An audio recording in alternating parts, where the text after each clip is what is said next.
I am a man with many enemies. The elevator opens for no one. The Boston Red Sox. And plans on making me. The mayor of Boston. The governor of Massachusetts. I'm paralyzed into you. Boston Globe. And plans on making me. It's a war. And plans on making me. We're going to battle it out. We'll sit there. Everyone looks like everyone. My dick's so big, doesn't even matter. He's 2 feet tall. And nobody will get in trouble. Now, of course, everybody's going to kill each other after watching. He's gonna fucking open his mouth, it'll fall right in. You're too busy to accept it. And it is going to be, when it's done, the most successful podcast in the history of mankind. And we already met. Listen, there's only 1 minute fan show. Everyone looks like everyone. It's right here. And plans on making me. And plans on making me. No protection. And we are back for another Quantum Kirk. Happy Thanksgiving, everybody. We have a very, very special guest here on Quantum Kirk this week. We are recording Wednesday morning, day before Thanksgiving. First time appearance on the network. Fuck you, Menners. We have the great top 5 third chair in my eyes. And she's a Pat Ford lover, everybody. Leave her alone. We have the great Julie on the Kirk Minahan Network. Julie, thanks for being with us today. My pleasure. Thanks for having me. All right. So, Danny, John, this is a Julie-picked episode. So this is obviously, as everyone would guess, this is a Cullinane episode. Sorry, that was. Yeah, this is. I had to find it. This is a Cullinane episode. So this we're gonna have extra production on the show since we have. Yeah, and it's a great episode. Like re-listening to it, it's an episode I've never re-listened to. Julie, you said you've listened to it multiple times. I think it's a great call. It has everything, and it's a quick 2 hours. I think it's not like a super long episode. So it's a phenomenal re-listen. So as we start off every Quantum Kirk, Danny, will you please let us know the date and the name of the episode so people can listen along with us? Absolutely. Great pick, Julie. This was a really fun one to listen back to. The episode is entitled I Am Barstool, and this was January 28th, 2022. What a title. What a title. I Am Barstool. Cullinane gets right to the point. Gotta love him. All right, so Julie, can you please give us the backstory on why you love it so much? You told me in the DMs it's the one that hooked you, so that you're a kind of a later listener. So go ahead. Yeah, this is the first episode I listened to, and the reason I listened to it is at the time I got into Dave Portnoy around COVID because he was the only one doing content, unboxing stuff. Yep. Yeah, or at least that I knew of. So then I listened to his podcast, and there was that controversy between Alex Bennett and this woman in the Hamptons. And I knew he was going on Kirk, and my family loves Kirk. So I was like, oh, I got to listen to this. I want to hear what he has to say. Shout out to the group chat. I want to come in, but that's fine. Go ahead. They said that you can't again. I'm sorry. I know they keep denying me. I get denied every time. That's pathetic, Dave. They're such good guys, too. I'm They're my so guys. anti-group chat. Anything private chats are all fucking cancer for everything. No, really, they're a wholesome group. I just want to be in it. Maybe someday. Yeah, so I listened to it and I thought it was good. That was only the very beginning of the Dave conversation, and I ended up listening all the way through. And then from that moment on, I've heard every episode since, gone back a few before that one, and then started at the beginning, but I'm not all the way through yet. But yeah, that's when I fell in love with Kirk, Blind Mike, Dave.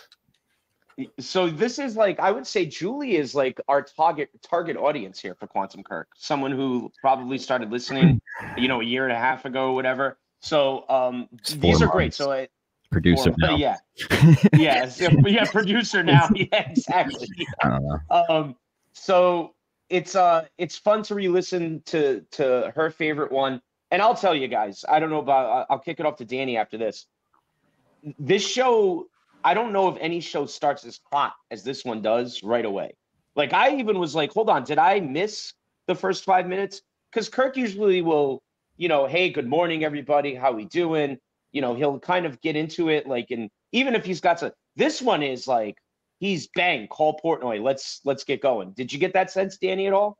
Yeah, and it's no surprise that Julie was hooked after hearing this episode, because this back and forth, whether or not you know the players, I mean, this would have drawn anybody in. And yeah, this is almost a cold open to your point, Dave. I mean, he's just like, let's get Portnoy on the phone, let's go. And this is definitely what I remember this episode for. Some of the other things we'll get to, I think there are some other interesting storylines happening, but by far the first half hour, if you're going to do anything, go back and catch that part, because they come in firing. So I guess I got a question for Julie. So you really just knowing that your family listens to Kirk, you know the name, like you obviously know the name. So, but this is the first episode you're listening to. Do you have any idea who Blind Mike is? Is that even registered to you at this point? No, not at that point. Not at that point. That's hilarious. So you're listening to this. Yeah. So you're listening to this and you have no clue who Blind Mike is. You kind of like are just like, and then I guess so. What are you thinking the first time you're listening to this? Like, that's kind of crazy. Well, I actually do remember texting my brother, and I was like, man, he screams so much like Kirk. He still does. But, I didn't know. It definitely started me down a rabbit hole, like after listening, because Blind Mike, when you'll see, I think you probably have clips of it. He gets very emotional, and I couldn't help but care about him. So then I'm like, who is this Blind Mike? Yeah.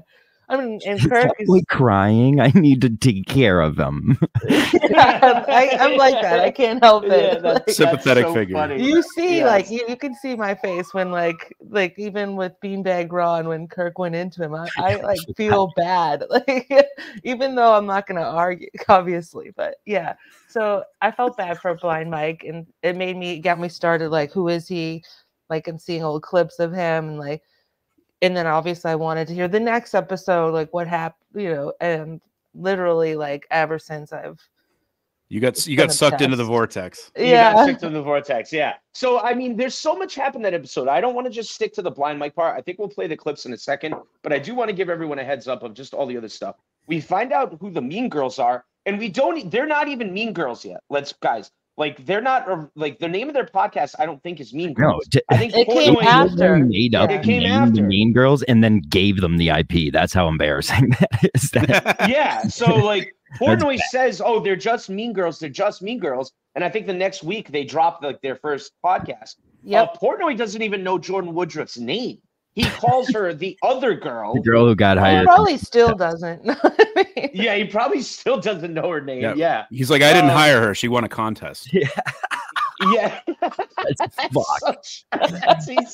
He's like 2 nothing people who mean nothing to me. Like, he's absolutely electric in this one. Another good point is this is only a year ago, and Rico is in his suspension for throwing a projectile fucking launching a can at Big T. Crazy. Yeah, so I was going to get into that. So we have that. The Carabas contract, Portnoy talks about it, basically says, he's not worth the money that DraftKings is about to pay him. We're not re-signing him. And Kirk, I don't think that wasn't official yet. So Kirk broke that news. We have Chris Klemmer meeting Portnoy for the first time. He doesn't talk. Klemmer's in studio. He said something at the end. It's really dumb at the end. Dumb. It's like, I'm surprised Portnoy wasn't like, who the fuck was that? Like, yeah. So now he works for Barstool less than a year later. That's kind of like fucking crazy. 2 years. No, this was January of 2022. So almost 2 years ago. Almost 2. Okay. Yeah, you are correct. I'm sorry. I got the years mixed up. Thank you, Julie. But Klemmer works for Barstool less than a year from this, though. Yes. Yeah. Well, he's still doing at a theater near me. He sure is. He's only like 28 days in or whatever. I think he's only a couple days away from concessions. He's still doing. He's still doing. What's it called? I thought. And Quantum Week. Yeah. So that was my next point, guys. We get to Gerry and the Carano split up. So Julie is correct. Holy shit, Julie! What a first episode to fucking listen to, because you have everything. So let's go back to the beginning, John. Play the first clip you got. I mean, the people, it's electric. One of the great moments in show history, I would say.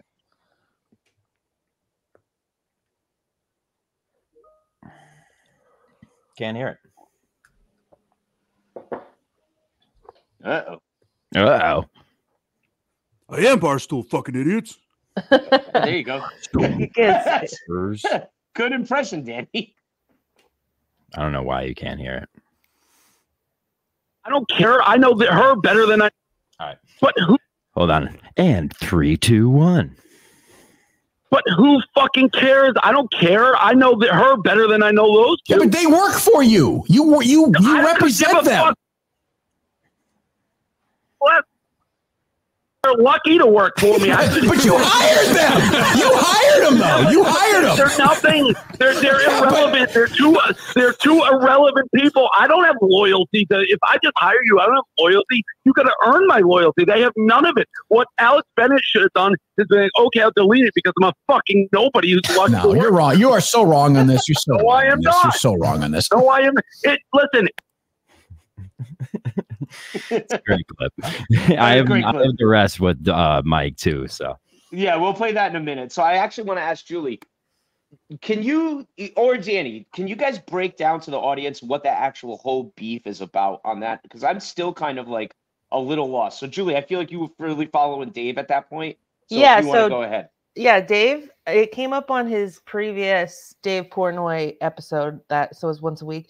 And I guess Alex Bennett did a podcast with Jordan Woodruff, and they were talking about being blocked, like someone blocking them, like Menner's blocked you. And yes.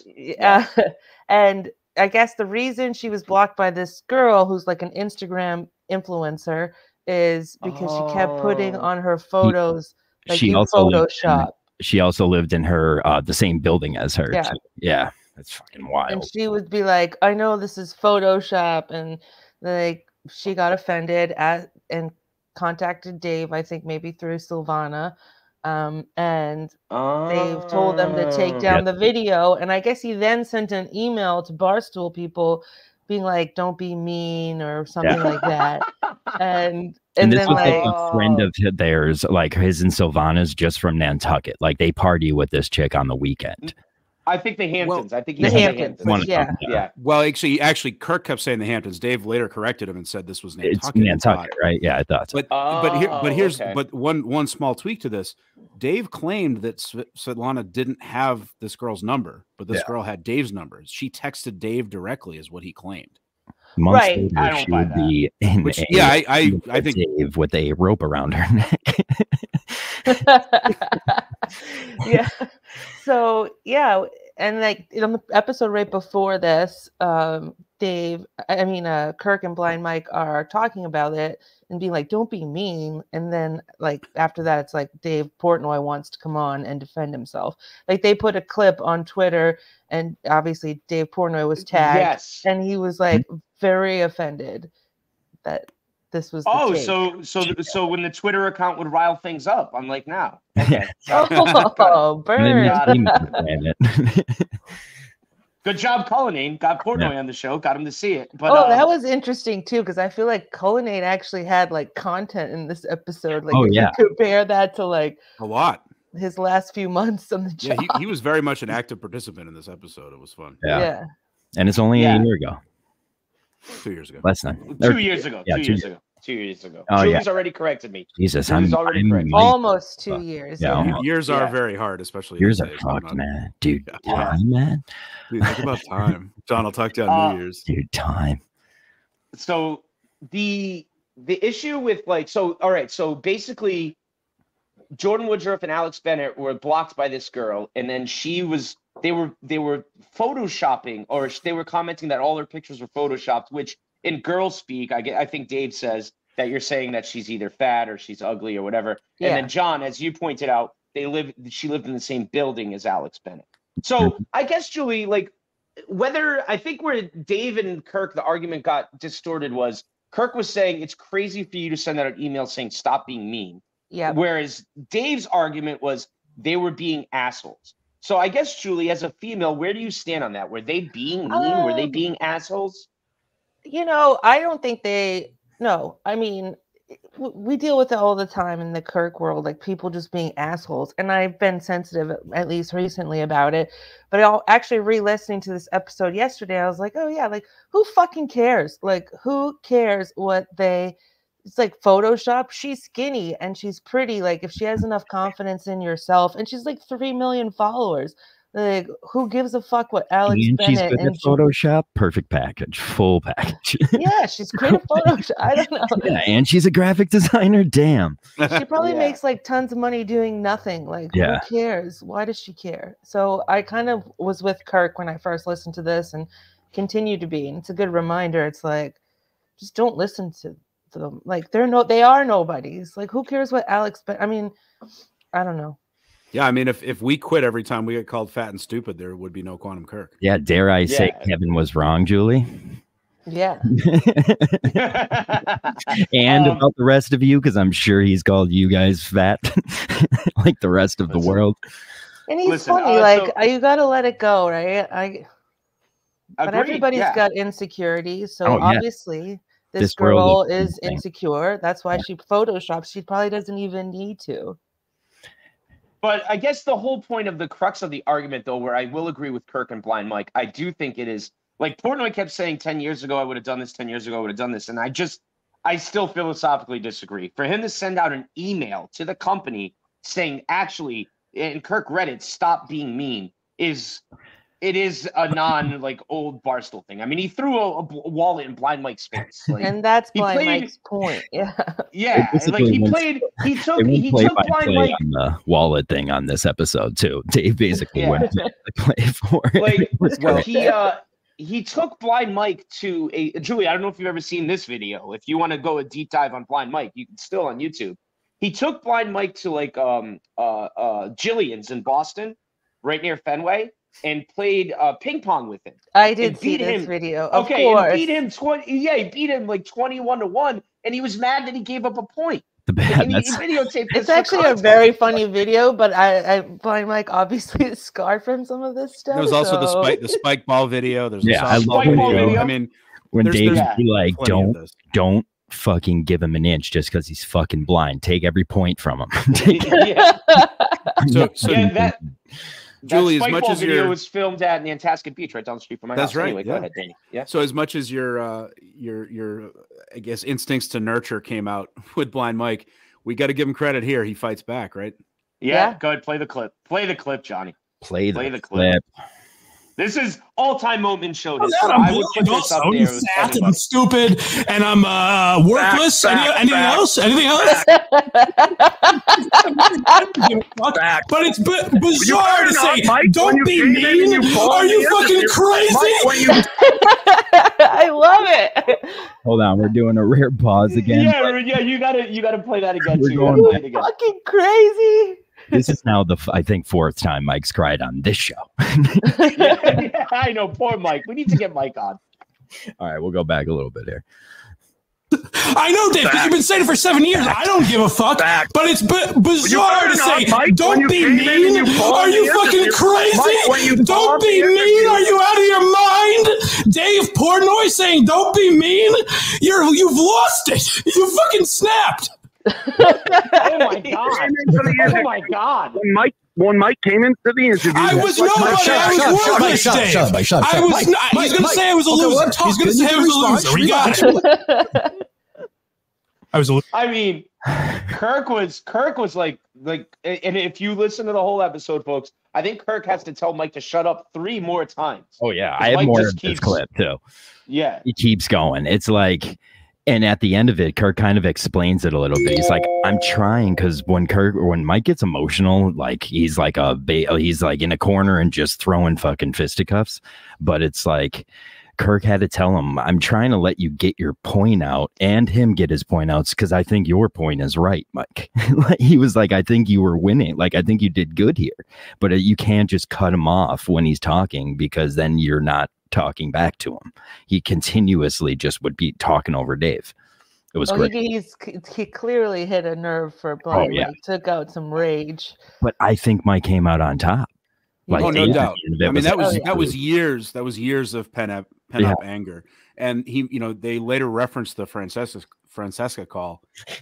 Francesca. Oh, God. Just trying to name things. But that was the dumb thing about that call. That's just when Blind Mike called up and said, "Oh, did you hear Dave Portnoy has COVID?" That's all it was. It was really dumb. I mean, it was kind of funny because of who he was calling, but it was really stupid. But Portnoy flipped out. Pretty much, if anybody else does that, he wouldn't have given a shit. But it wouldn't have given a shit. I cannot talk to. So I think that what happens, Danny, with that stuff though, that's also where people take out their anger, like maybe on Kirk, but are scared to go at Kirk, and they would go at Blind Mike or they would go at Steve, because Blind Mike's only making that call because Kirk has directed him or told him it was okay. Like Mike that's said, literally what that was. And Dave just was like, instead of like riling Kirk up, Mike was an easy punching bag. Like, and I think that's where a lot of times in this world that happens a lot, where especially before, not so much now. Kirk has a lot of friends at Barstool, but I think that it would happen a lot where people would not want to take a shot at Kirk. They would go at Blind Mike or go at Steve. So I think that's one of those instances. Yeah. Mike in this case, I mean, Portnoy doesn't hold back on Kirk this episode either. I mean, he calls him a lunatic at least 50 times, which was really funny. Mike said that rant basically had similarities to when he just unleashed on Dave earlier in the show, when he was like, it was just a lot of built up anger about something completely different, and I was just unleashing on Dave. He brings it up later in the episode, so you're dead right, David. Yeah. So he also too, like, there's a part where Blind Mike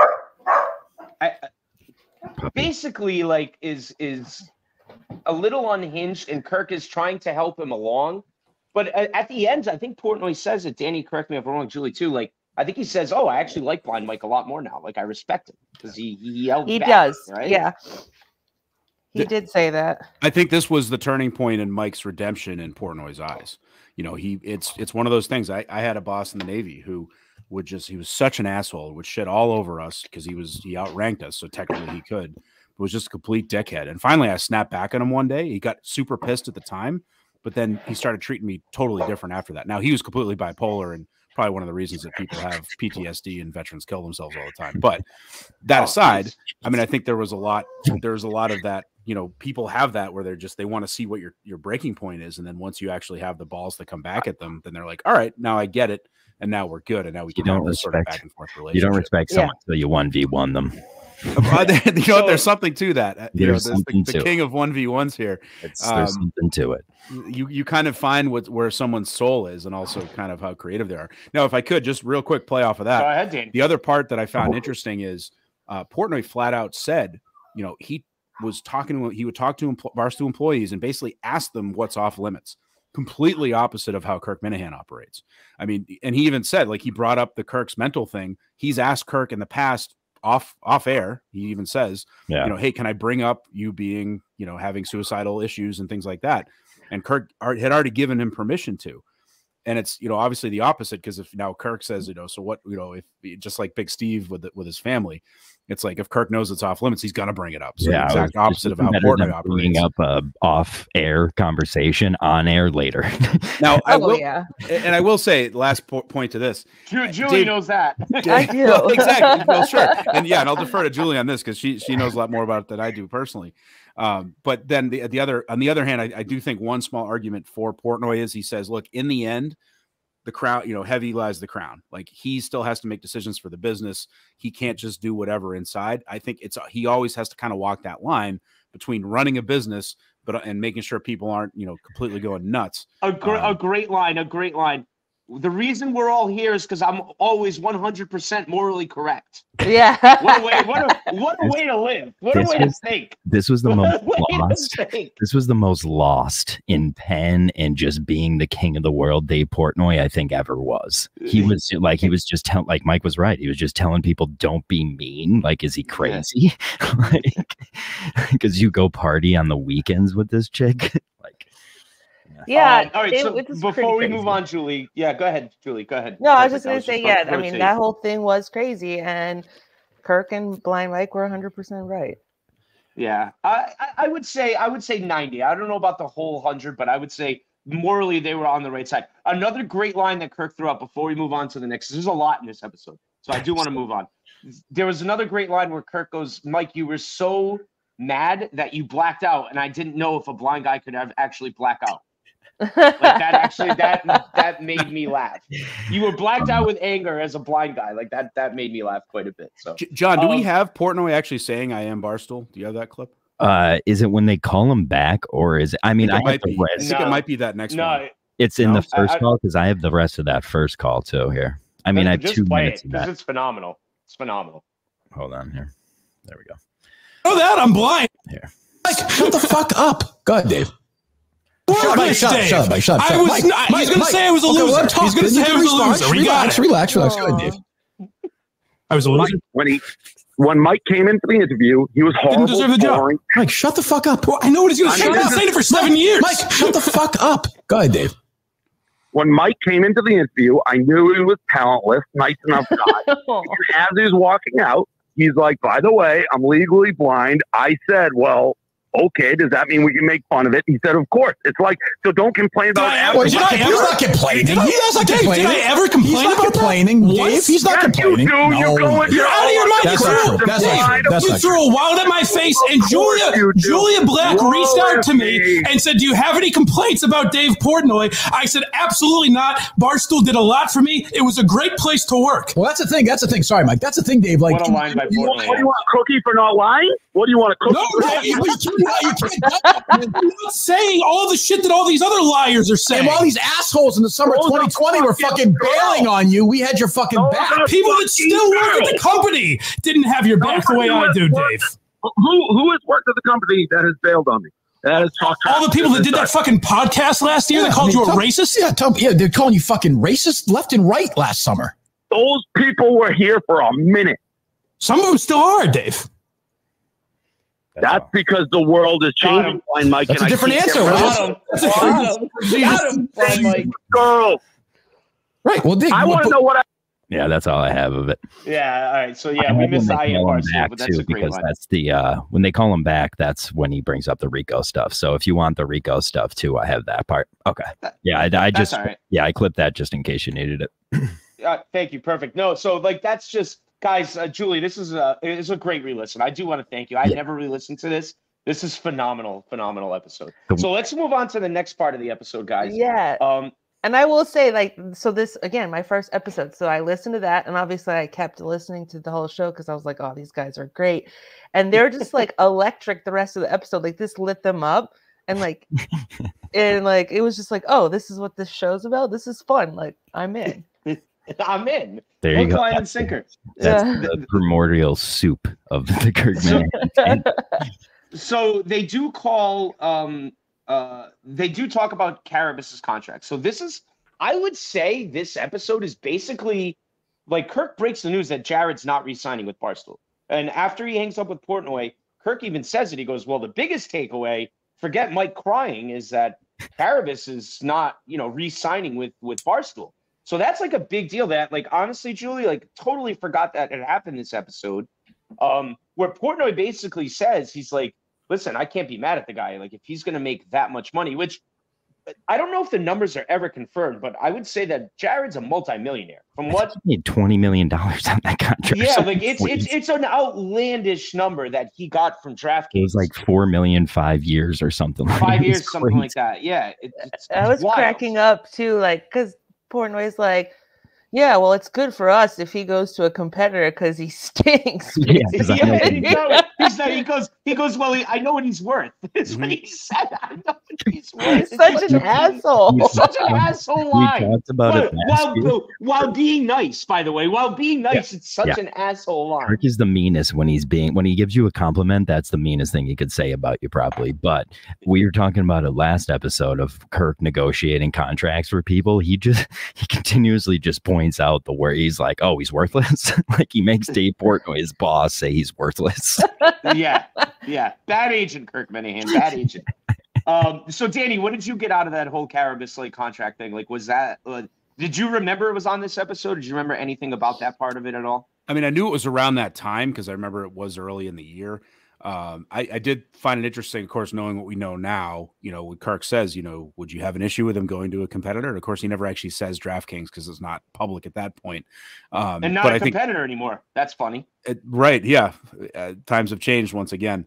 And of course, it was interesting and sort of made sense too, especially with DraftKings being based in Boston. So a little bit of a Boston connection there. So there may have been something to that, but no, I thought, it's mean, but it's blunt, but it's, it seems accurate when Portnoy says, look, I know what he's worth. I mean, as much as we like to kind of make fun and say, Barstool's not a real company and they're sort of, they seem like they don't know what they're doing.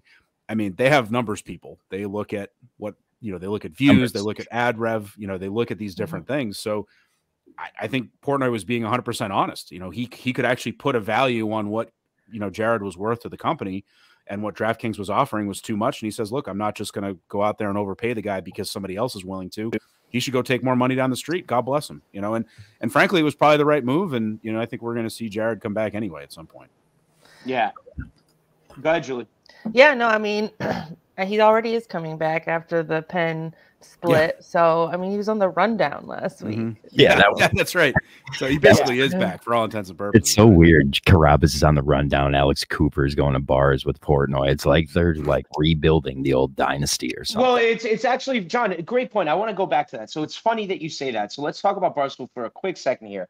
Like, basically, Portnoy's like, yeah, go get 20 million from DraftKings. Alex, you go get 80 million from Spotify, and then just come back here and work for free. Like, we'll still have you do content with us. We just won't have to pay you all of this money. Sitting there being like, I know you guys.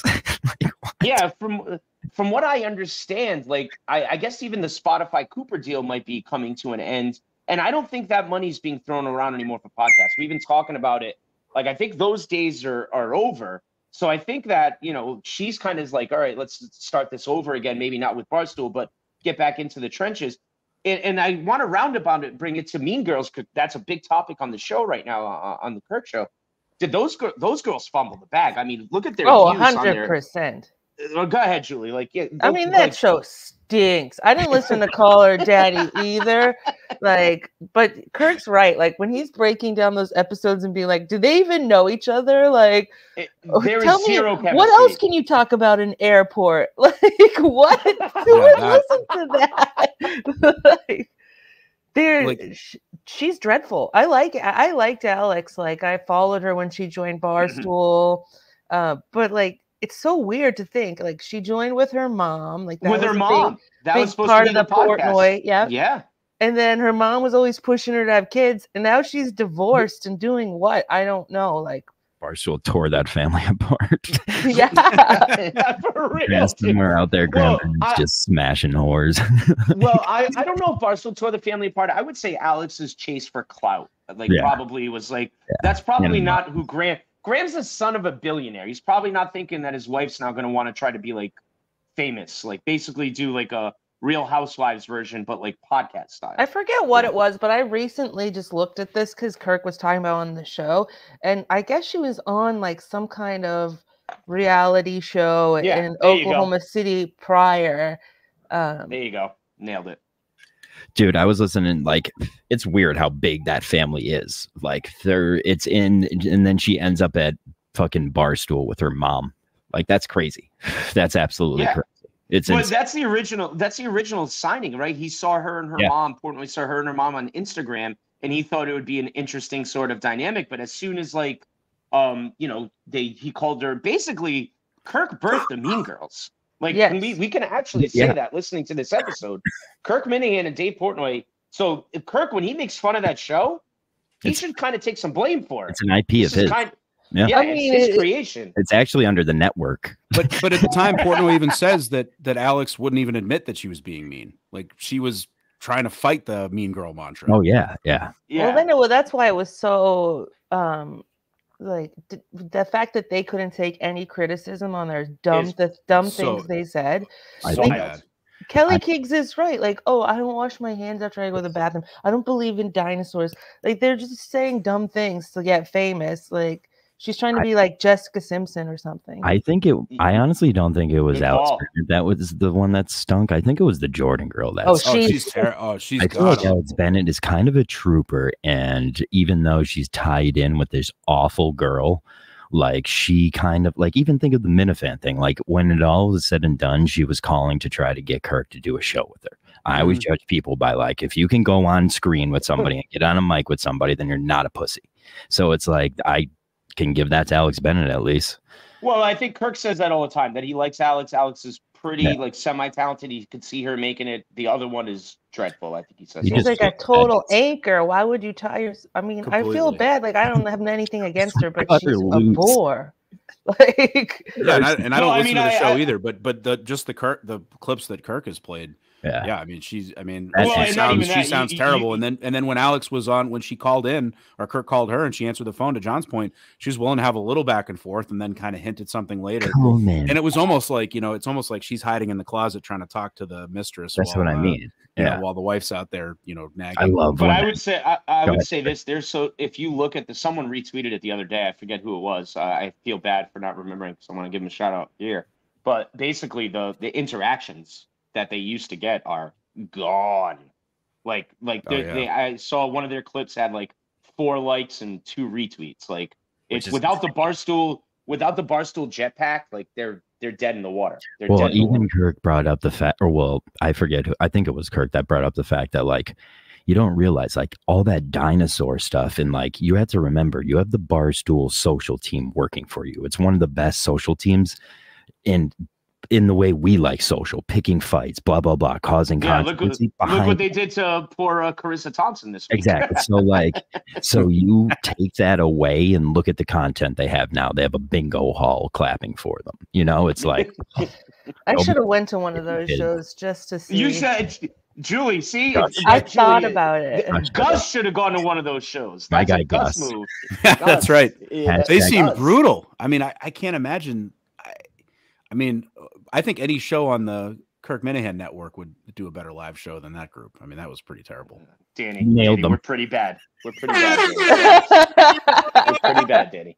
All right, so let's come on, Mount Kirkmore live. I mean, I'd go see that. Let's move on. We forget Quantum Week. Chris is on. Nope, you're not muted. Chris Clemmer. He's still Quantum. He's still Quantum Week. Chris. He's at a theater near me. He's still doing a theater near me. Just started. And then we have the whole Matt Carano, Gerry. So I'm going to kick it to Danny here, because Danny's a big Gerry Callahan listener still. So I'm going to let him give the backstory on the whole Carano thing. Because Julie, you're just coming into the world at this point, so you probably know the Gerry Callahan show starring Michael Montante. You mean, right? You watched that show. I subscribed at first because I liked Callahan on there. Carano was actually quite entertaining as basically. I want to hit you in the face with a shovel. Shut up. No, it wasn't. That show stinks. I found some interesting parts to it, and it's lately it was getting rough. I mean, I like Craig, but now it's basically become the Alice Shattuck, Craig, and sounds Montante like you're show. Your heroin addiction. I've never listened to that. Sorry, going off topic. Go ahead, Dave. So the whole Carano thing. So basically, and they bring this up. So Dave Callahan originally produced Gerry Callahan, the Gerry Callahan podcast. Carano famously changed the name to the Callahan Show. But he had a guest on almost every day, and he went between Turtle Boy, Tom Shattuck, what's his face, the old quarterback. But he would basically have a guest all the time when they were in person in Boston. And then Corona hit, they went remote, and then it pretty much just became Gerry ranting with Callahan popping in here and there. But then when Carano came on board, Carano actually, he had his own show on that network for a little bit. Fringe Politics, I believe it was called, because Carano's a libertarian as much as, he just goes, I think he does think for himself, but dude, were you about to say goes both ways? Were you about to say I wasn't going to say anything like that. I don't know what you're talking about. Danny. You were about to, Danny. All right, go ahead, Danny. Continue. Anyway, so the whole controversy stemmed from the fact that Turtle Boy, of course, has an interesting past, and granted, a lot of things have been put out there about him that may or may not be true, and I think a lot of things weren't true because he has a lot of people that hate him. Yeah. And so anyway, Carano was already, I think, a little bit fringy about Kearney. And then at some point, somebody sent him another article, basically another hit piece on him, and Carano pretty much just wouldn't talk to him. Turtle Boy contacted Carano about coming on the show. Instead of actually responding to Turtle Boy, Carano allegedly went to Gerry and said, I'm not comfortable producing this show if you're going to have Turtle Boy on, or at least I'm not going to be on the air with him. And then Gerry then told Turtle Boy, like, hey, I'm not having you on. So it just became a very, I don't know, it just became strange. So it got to the point where they both ended up leaving because Turtle Boy said, fine, fuck it, I want nothing to do with the show anymore. And Carano said, well, Gerry, you didn't have my back, so I'm quitting. So he's just quit. And now he's actually snapping back at Gerry for not having his back. And now Turtle Boy's out of the picture. So now Jerry's sort of on his own thinking, well, what the fuck do I do? But, you know, he gets accused of, and once again, doesn't have someone's back. I mean, after not having Kirk's back, you know, in this case, he didn't have Carano's back, you know, so. Everyone involved with this fucking show has to do, like, I understand when Kirk gets mad about it, because everyone involved in Jerry's fucking show has to come from Kirk's show. Kirk, yes. And like, I always used to get mad at Kirk over like just acting like, oh, I make all these characters and like, there's your example, folks. Look at Gerry. Like, his whole career is based off of fucking Montantes and Caranos and fucking Craigs, and like, it's insane. It's crazy. It is crazy being as, so you guys are like, John, you're not from around here. It's crazy to think, like, for a guy my age, and Danny will tell you too, Gerry Callahan was like huge. Like, Kirk was a nothing. Gerry Callahan was top of the ratings for Julie. I mean, I'm sure you weren't a sports talk radio listener, but you heard his name for years. Oh yeah, of course. Yeah, I knew who Kirk was before. Even my family, like. No, I'm saying Gerry. I'm saying before Kirk. Yeah, Kirk and Callahan. When it was Dennis and Callahan. Yes. Okay. Yeah. Definitely. Yeah. But so yeah, I never really. So to have like Matt Carano be the fill-in, like produce the show for 6 months. Mike Montante is now like running the IP. He's running the IP. He's the face of the Gerry Callahan. Like, it's honestly crazy for me to think about, because like Gerry was a giant in radio. Like, you listen to in the mornings, it was Howard Stern and it was Dennis and Callahan. That's what you listened to if you were from Boston. Maybe some WAAF, like Opie and Anthony, maybe. Opie and Anthony. Maddie, but like, if you want music. He was a giant in sports talk radio, and it's just crazy, John, to your point, that basically it's like, now it's like, if you've interned for Kirk before, it's like, you got a job. I've listened to old, like, Kirk, like, I went to DEC's channel and he has all that old like good hits of Kirk, and like, you have to think back then, like, Kirk was looked at as this little scrappy like kid around the block, and like, everyone thought he wasn't gonna make it, and he's just sitting there screaming like, my fans are loyal, my fans will follow me no matter where you, and he didn't know if that was fucking true yet. And like, that's where like you realize fucking Kirk deserves your fucking respect in this fucking business, dude. He had all these fucking old heads looking at him and being like, fuck you and your fucking way. You know? The term Minifan is about 10 years old. I mean, that's what I used mean. to use that term on EEI. And it was interesting because he was third man in. So John Meter Perel was the third man in to John Dennis and Gerry Callahan for years on that show. And he did a great job. And Kirk still loves Meter. We all do. He's a funny guy, but he was perfect third man. He literally had his own little booth. They called it Meter's booth. He did the sports flash. He'd butt in here and there. They'd do the crazy, little hammer-like bits here and there, and he would butt in on that stuff. They called it Meter's booth. It was Meter's booth. And then so Meter left on his own, and then they hired a guy named I think it was John Winter, or Kevin Winter, sorry. Winter. And so the sports blast, they very cleverly called it the Winter's Blast. And he lasted, I think, about a month. He was just fucking awful.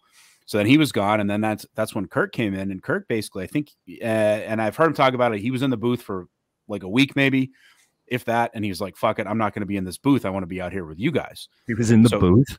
He was. I want to say for like very short period of time. He was quickly like, you know what? Fuck this. I'm an equal. I want to be out there with you guys. So he threw his balls on the table pretty early on, and I think that was something that turned heads, because you had a guy who had been around forever, who everybody loved but was not controversial, followed by a guy who absolutely fucking sucked.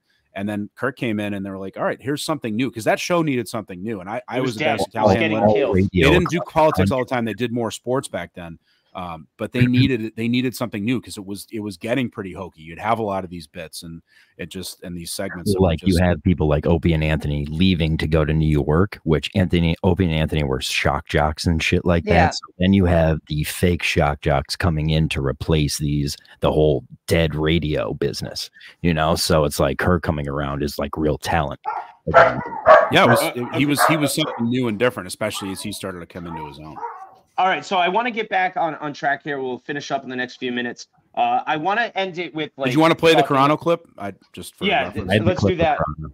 Yeah, let's do that, and then we'll go into the Clemmer stuff, and then we'll end the episode. That story of Kirk, though, it just warms my heart. I also get emotional. I've watched Julie, clips. how many times an episode do you cry? I cry a lot. I get really excited. I'm like a super soaking wet by the end. I just get excited.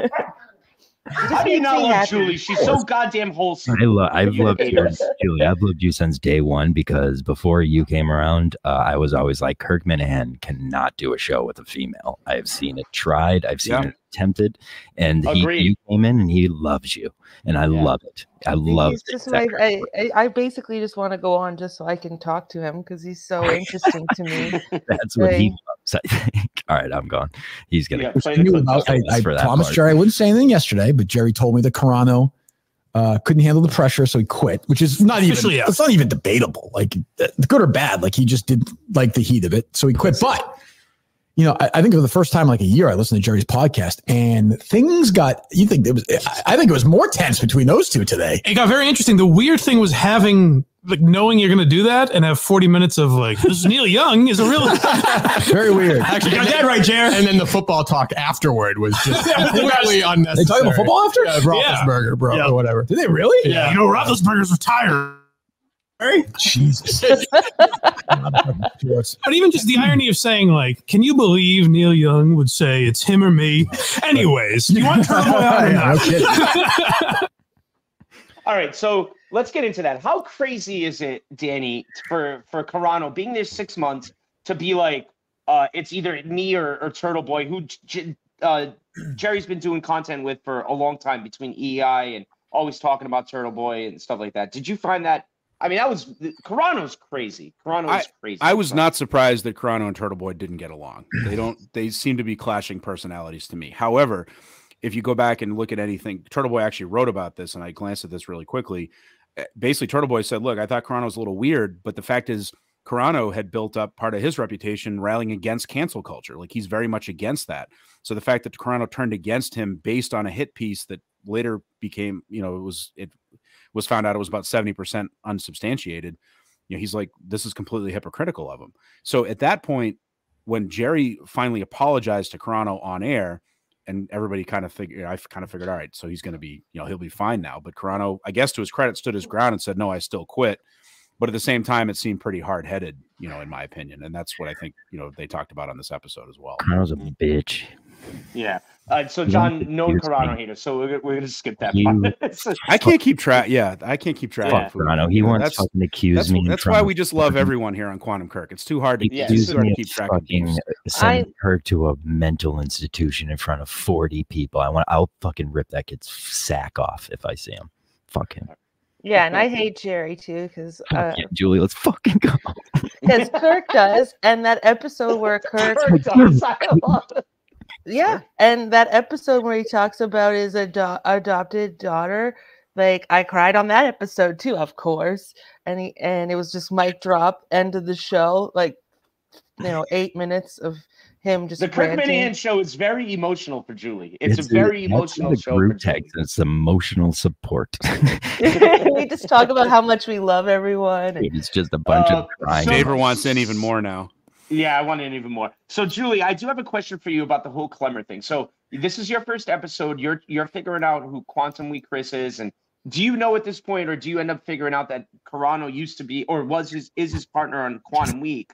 I didn't know that at first, but I found that out. Okay, and then what are you thinking, Julie? He kind of buries Carano here a little bit. I expected more out of Chris. What's your feeling when re-listening now, Julie, that you know the characters?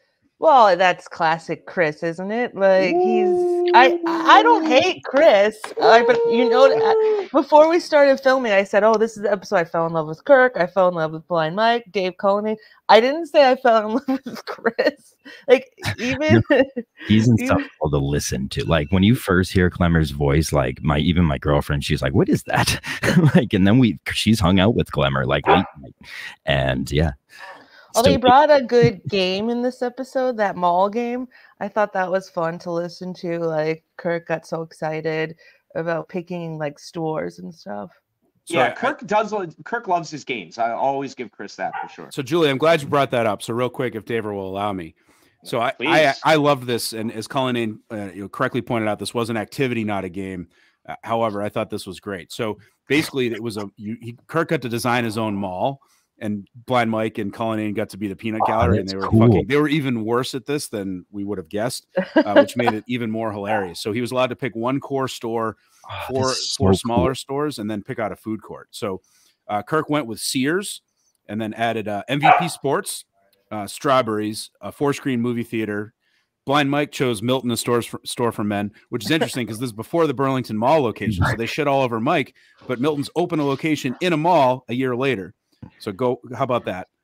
Lids is what they made fun of him for the lack of creativity, though. Yeah, they shit on him for that. He's like, "What do you want a paint by number store? Like pick one of our spots." Right? Are you going to put 1-800 Flowers next door? And so then Blind Mike brought up Lids. Cullinane actually picked Lids because he couldn't think of another fucking store in the entire world. Kirk added a KB Toys.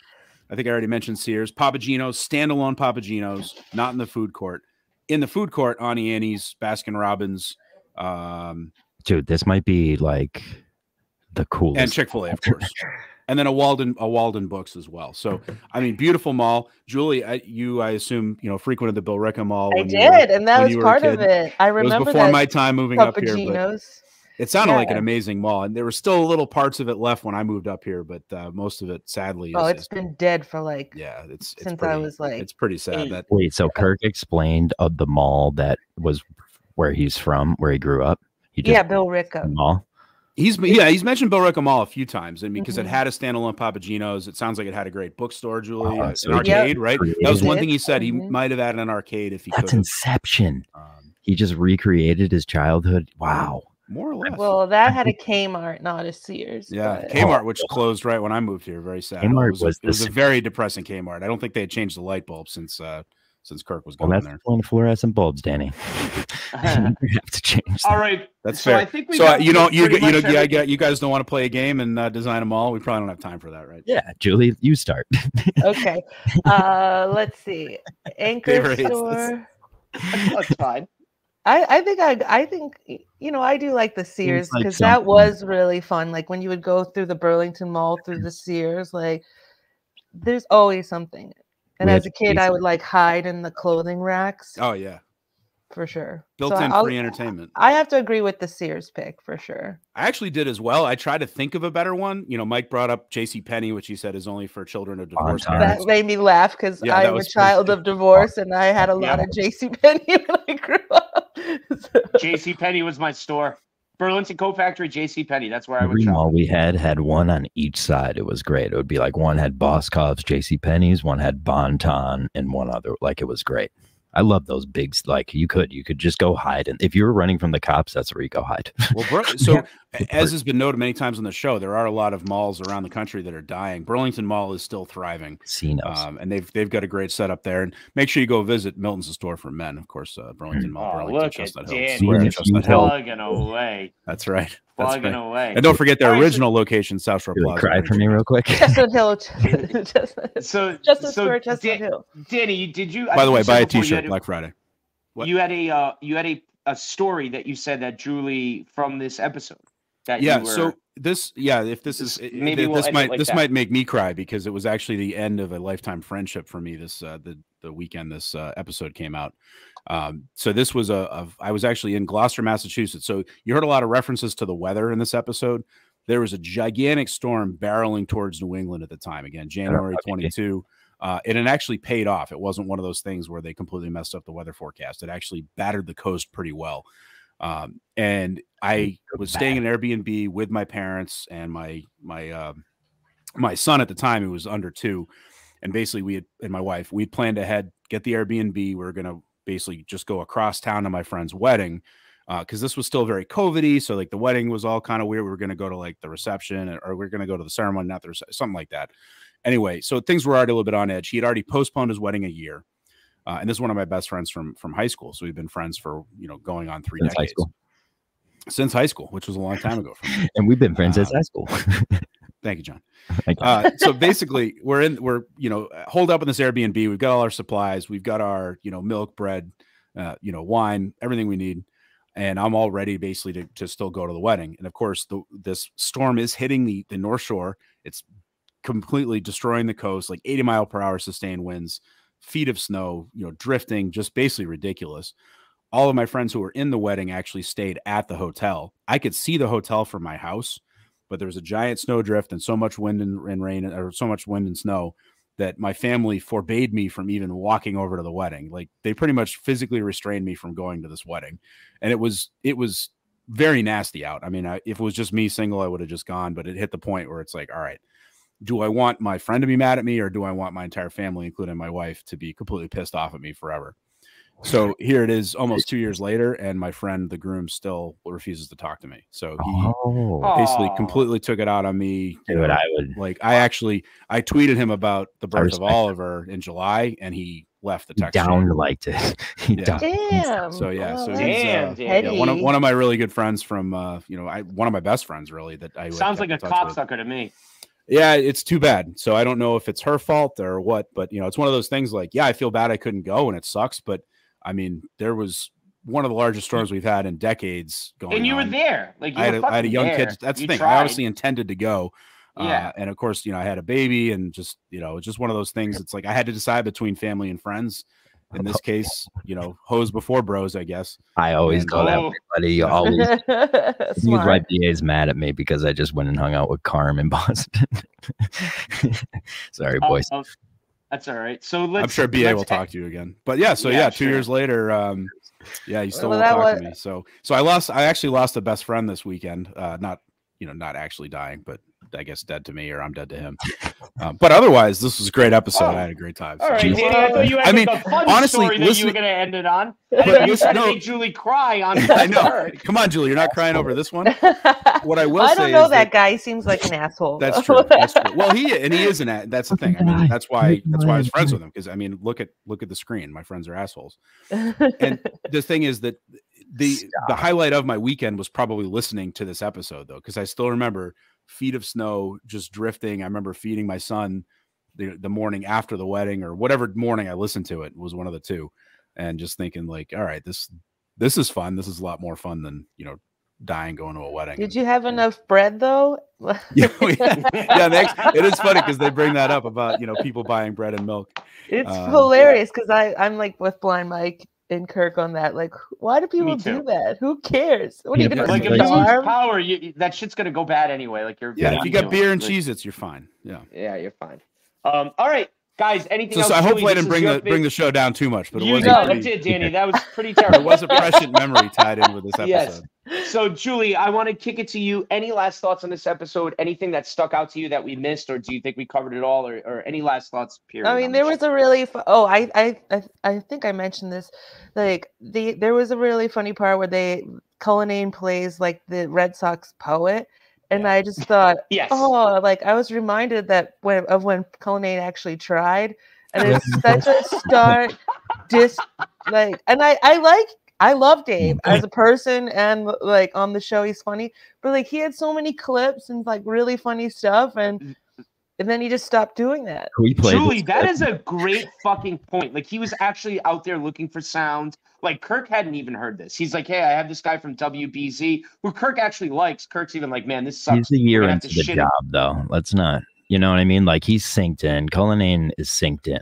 Like he was, I would say, like at the end of it, where Cullinane did have topics, but people just held everything against him was tough. But I feel like Dave always came with topics. Like he just, John, by the end, he had 3 topics and then he wanted to go. That's what I mean. By the end, he just gave up. That poet was really funny too. The Mo Vaughn. Yes. And that's right. Then he flashed back to the Mo Vaughn one in '96. So he actually did some real research on this one. Yeah, that's John, you said you had a clip. But yo, that's what they're asking Gus for. Like, you have to come to the table with your own thing. Like, and take part of cutting clips. But, hey, really quick.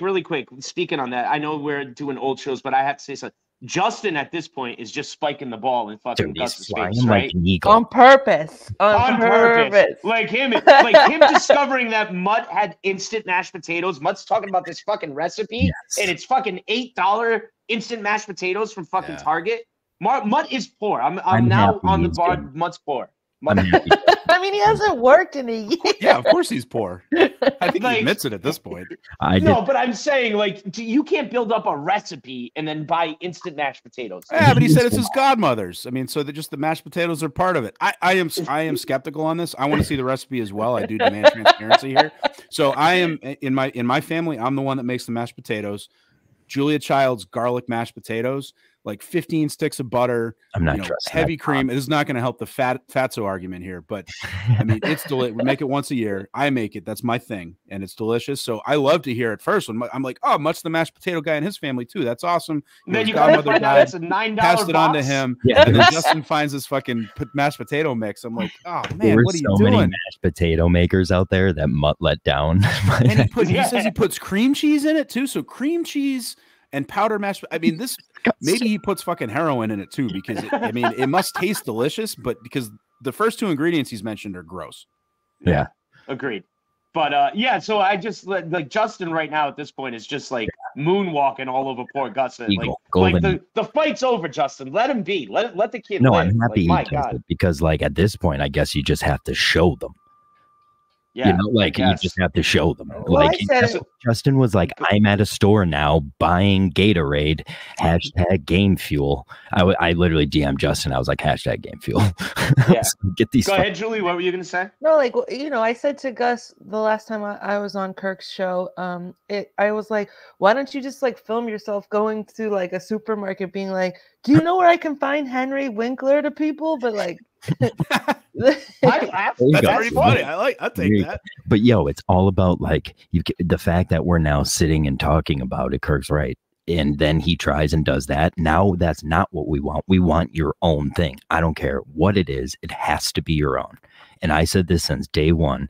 Gus isn't bad at this. He just has bad instincts. He needs to be told what to do. And he's good at that then. Like, you give him a shot collar. Yes, you give him direction, he'll do it. Agreed. Exactly. Yes. And like, yo, Kirk can rag on him. But I don't think that's what Kirk's looking for, obviously. I think he's one of the focal points of the show right now. Yeah. Yeah. It's not. I think Gus just gets has that. like ADD and he can't talk. I still have faith in Gus. I still have faith. I like him. You know.